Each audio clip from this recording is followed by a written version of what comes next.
کہتے ہیں کہ کسی جگہ پر بادشاہ نے 3 بے گناہ افراد کو سزائے موت دی۔ بادشاہ کے حکم کی تعمیل میں ان تینوں کو پھانسی گھاٹ پر لے جایا گیا۔ مضبوط رسے سے بندھا ہوا پتھر ایک چرخے پر جھول رہا تھا۔ رسے کو ایک طرف سے کھینچ کر جب چھوڑا جاتا تو دوسری طرف بندھا ہوا پتھر زور سے نیچے گرتا اور نیچے آنے والی کسی بھی چیز کو کچل کر رکھ دیتا تھا۔ چنانچہ ان تینوں کو اس موت کے تختے کے ساتھ کھڑا کیا گیا۔ ان میں سے ایک عالم، ایک وکیل اور ایک فلسفی۔ سب سے پہلے عالم کو اس تختہ پر عین پتھر گرنے کے مقام پر لٹایا گیا اور اس کی آخری خواہش پوچھی گئی۔ تو عالم کہنے لگا، میرے اللہ پر پختہ یقین ہے، وہی موت دے گا اور زندگی بخشے گا، اس کے سوا کچھ نہیں۔ اس کے بعد رسے کو جیسے ہی کھولا تو پتھر پوری قوت سے نیچے آیا اور عالم کے سر کے اوپر رک گیا۔ سب لوگ حیران ہو گئے۔ عالم کو پختہ یقین ہو گیا کہ اس کی جان بچ گئی۔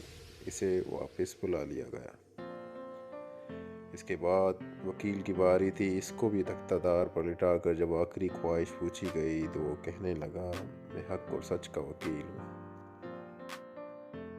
اور جیت ہمیشہ انصاف کی ہوتی ہے، یہاں بھی انصاف ہوگا۔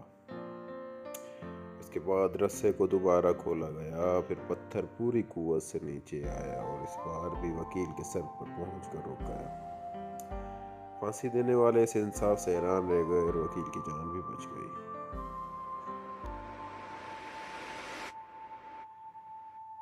اس کے بعد فلسفی کی باری تھی۔ اسے جب تختے پر لٹا کر آخری خواہش کا پوچھا گیا تو وہ کہنے لگا، عالم کو تو نہ اللہ نے بچایا اور نہ ہی وکیل کو اس کے انصاف نے۔ دراصل میں نے غور سے دیکھا ہے کہ رسے پر ایک جگہ گانٹھ ہے جو چرخی کے اوپر گھومنے میں رکاوٹ کی وجہ بنتی ہے، جس سے رسہ پورا کھلتا نہیں اور پتھر پورا نیچے گرتا نہیں۔ فلسفی کی بات سن کر سب نے رسے کو بغور دیکھا تو وہاں واقعی گانٹھ تھی۔ انہوں نے جب گانٹھ کھول کر رسہ آزاد کیا تو پتھر پوری قوت سے نیچے آیا اور فلسفی کا ذہین سر کچل دیا گیا۔